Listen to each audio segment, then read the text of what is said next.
Jangan lupa subscribe channel YouTube TVRI Bengkulu, like, komen, dan nyalakan notifikasinya.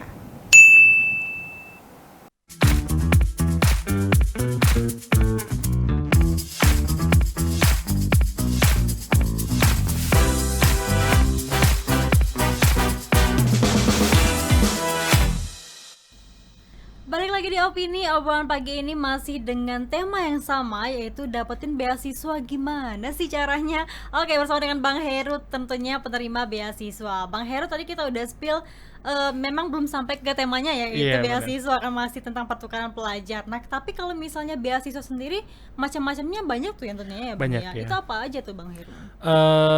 Tergantung ya, jadi waktu saya juga penerima beasiswa LPDP untuk S2-nya, dan juga sebelum berangkat S2 waktu itu saya sempat menerima namanya beasiswa fellowship dari Amerika. Jadi waktu itu saya belajar di Amerika selama 5 minggu gitu. Jadi untuk jenis-jenisnya itu banyak, ada pertukaran, ada fellowship namanya, terus ada juga untuk beasiswa sekolah, beasiswa studi, dan juga ada namanya beasiswa penelitian untuk dosen-dosen, biasanya untuk peneliti-peneliti seperti itu. Waktu abang menerima beasiswa ke Amerika tadi, Bang, ya? Ya. Itu pada saat abang berkuliah semester berapa itu? Kalau sudah berkuliah waktu itu? Iya, kalau di Amerika itu saya sudah tamat, jadi setelah wisuda, setelah wisuda itu saya ikut seleksi untuk fellowship namanya YSEALI Academic Fellowship, itu ke Amerika. Jadi saya seleksi berbarengan juga dengan seleksi LPDP waktu itu. Jadi alhamdulillah setelah tamat tuh dua-duanya dapat sekaligus, itu langsung dapat dua-duanya. Itu dari kampus atau yang di luar kampus? Di luar kampus. Kalau yang YSEALI itu dari US State Department, itu dari pemerintah Amerika Serikatnya. Kalau yang LPDP itu dari pemerintah kita, dari Kementerian Keuangan gitu. Waktu itu dua keterima ya? Dua keterima, ya. Terus itu berbeda tempat? Beda tempat dan beda waktu sih. Terus abang harus milih dong? Enggak, jadi saya berangkat dua-duanya. Jadi 2018 saya keterima kan dua-duanya. Di akhir tahun lah saya dapat informasinya keterima dua-duanya. 2019 awal saya berangkat ke Amerika.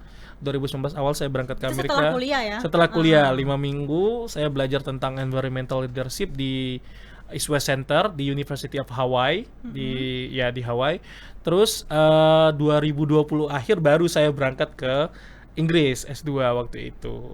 Berarti ke Amerika dulu baru ke Inggris. Iya, benar. Ya. Emangnya kalau misalnya ikut beasiswa itu gimana sih seleksinya, Bang?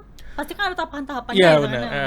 Kalau tahapan-tahapan yang paling pasti itu adalah tahapan berkas ya, Mbak ya. Jadi kita seleksi administrasi kayak biasanya lah ya, kita ngumpulin berkas-berkas kita. Kalau untuk yang YSEALI Academic Fellowship itu kita buat esai, jadi apa yang sudah kita lakukan, yang pernah kita lakukan, dan kontribusi kita apa. Terus kita ngumpulin CV juga, pengalaman organisasi, prestasi yang pernah kita raih, terus tujuan kita mau ngikut program itu apa.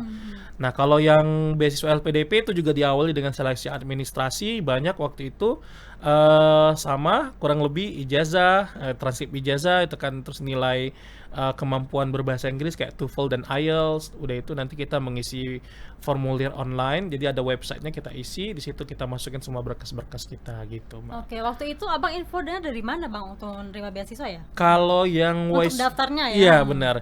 Kalau yang YSEALI itu saya sudah tahu sejak saya kuliah. Jadi memang saya ikut kuliah itu sejak 2014 pertama kali saya tahu YSEALI Academic Fellowship. Saya ikut gagal, terus kayak udah percobaan yang kelima baru alhamdulillah keterima.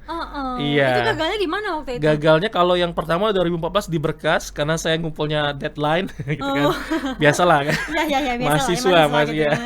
Terus 2015 saya coba lagi itu sampai ke wawancara. Jadi sampai ke wawancara, masih gagal di wawancara. 2016 masuk wawancara lagi, itu jadi cadangan. 2017 baru seleksi lagi, 2018 seleksi lagi baru dapat jadi delegasi utama gitu. Emangnya kalau dari administrasi sendiri biasanya apa sih, Bang, yang harus diperhatikan, tips-tipsnya biar lolos administrasi tadi, Bang, ya? Selain karena deadline iya, tadi benar. ya.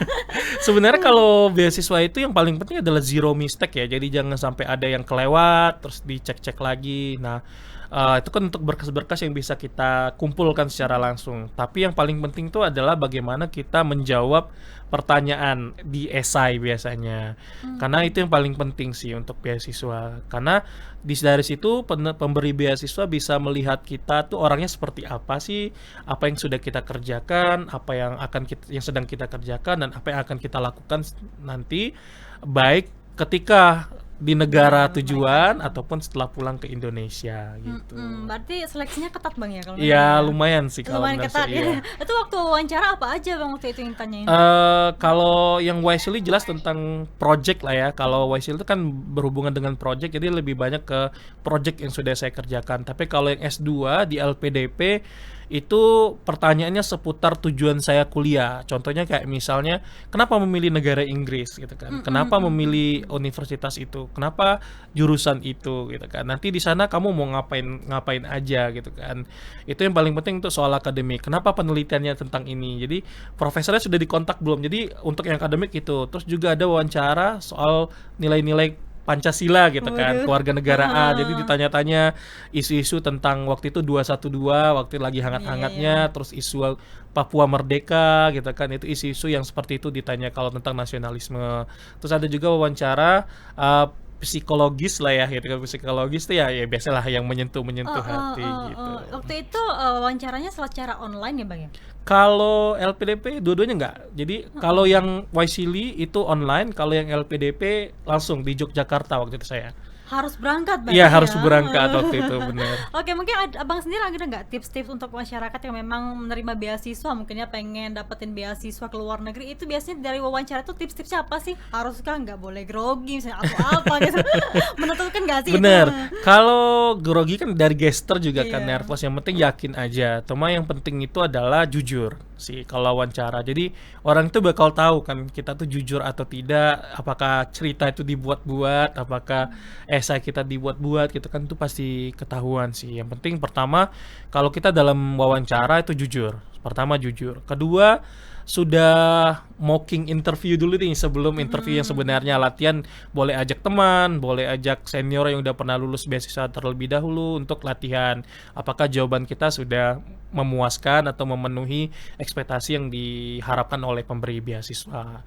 Jujur, sesuai ekspektasi, terus yakin dengan apa yang kita akan kerjakan. Gitu aja sih kalau menurutku. Kalau keluar negeri kan harus bisa berbahasa Inggris tentunya ya Bang ya. Kalau Iya. misalnya berbahasa Inggrisnya pasif itu masih bisa nggak sih Bang? Masih bisa sebenarnya, karena waktu wawancara kan kita dites kan, karena bahasa Inggris itu tidak menentukan semuanya. Yang jelas kan udah ada sertifikat TOEFL atau IELTS Ya, tadi kan yang menentukan kemampuan kita untuk kita bisa nggak sih belajar di luar negeri. Kalau nilai kita udah memenuhi, sebenarnya itu udah mampu sih. Karena kalau kuliah itu nggak selalu aktif English lah ya, yang penting bisa komunikasi. At least itu yang paling penting sih kalau menurut saya Mbak Agnes Oke, ya. kalau standar TOEFL-nya berarti ada ya Bang ya? Ada, benar. Kalau zaman saya itu standar TOEFL-nya itu ada 550, untuk IELTS-nya itu 6 Itu untuk S2 ya? untuk S2. Kalau untuk S3 di atas lagi sih. Di atas gitu. lagi. Nah, waktu memang menerima beasiswa Amerika dan juga Inggris itu kan berbeda ya Bang ya waktunya ya. Berarti Abang sendiri di Amerika berapa lama waktu itu Bang? Kalau di Amerika waktu itu 5 minggu. Cuma 5 minggu Cuma ya? 5 minggu, jadi memang non degree, jadi kayak itu fellowship karena dia fellowship 5 minggu. 2 minggu di Hawaii, 1 minggu di California, 1 minggu di San Francisco, dan 1 minggu itu di Washington DC, itu sekaligus wisudanya, graduationnya. 5 minggu ya menentukan Iya. apakah kamu sudah atau enggak ya? Oke, memang 5 minggu waktunya ya Bang? Iya, memang 5 minggu waktunya, Oh, benar. 5 minggu. Itu waktu itu program kerja yang Abang lakukan di sana apa aja tuh Bang? Kalau di situ kita lebih banyak, kalau saya kan di program yang environmental leadership ya, jadi kayak tentang isu-isu lingkungan gitu kan. Jadi memang saya banyak concern di situ waktu itu, belajar lebih banyak bagaimana sebenarnya environmental protection atau perlindungan lingkungan itu sangat penting di zaman-zaman climate change seperti sekarang gitu kan. Itu yang paling penting. Terus kita juga belajar tentang circular economy, bagaimana kita memanfaatkan barang-barang yang itu jadi 5R lah ya, reduce, reuse, recycle, terus reject, dan juga refix gitu kan. Itu yang bisa kita lakukan sebagai salah satu income atau pendapatan kita. Terus saya juga belajar bagaimana manajemen policy, manajemen aturan yang harus dilakukan oleh pemerintah lokal ataupun pemerintah pusat seperti itu. Jadi intinya lebih ke lebih ke arah-arah isu Isu-isu lingkungan, lingkungan berarti ya, ya. tapi juga mencakup banyak hal yang berhubungan misal politik, ekonomi, juga sosial, terus kayak gitu sih. Sebenarnya kan kita kan kalau misalnya penerima beasiswa luar negeri itu kan pendatang ya namanya ya. Iya. Berarti apa aja sih hal-hal yang harus kita perhatikan ketika kita datang ke negara orang gitu kan? Iya, yang jelas budaya lah Mbak ya. Kita pelajarin budaya sebelum datang karena biasanya itu sih yang menentukan pola orang, tiap orang kan berbeda-beda. Bahkan Amerika sama Inggris aja walaupun ngomongnya ya. sama-sama bahasa Inggris, mereka punya budaya yang berbeda, cukup berbeda gitu kan. Itu yang pertama sih, pelajarin budayanya. Yang kedua, persiapan secara mental, mungkin kan jangan takut karena terkadang kan orang takutin aku nggak bisa bahasa Inggris nanti nggak bisa komunikasi. Sekarang kan zaman udah canggih Iya. banget kan. Bahkan juga kalau kita ngobrol dengan orang-orang Amerika itu, orang-orang luar itu, kita nggak perlu ngomongin soal grammar, structure, salah-salah dikit nggak apa-apa gitu. Yang penting kita understand each other atau mengerti satu sama lain gitu. Oke, berarti mereka tuh sudah menerima ya, sudah menerima Bener. pendatang yang datang ke Iya, mereka seperti itu ya.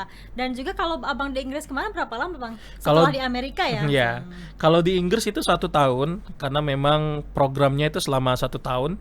Untuk S2 di Inggris itu rata-rata 1 tahun program S2-nya, jadi ya sekitar itu sih Mbak. Oke Bang Heru, kita tahan dulu, Iya, nanti kita bahas lagi terkait dengan topik kita yaitu dapetin beasiswa gimana sih? Pemirsa, kami akan kembali setelah jeda pariwara berikut ini.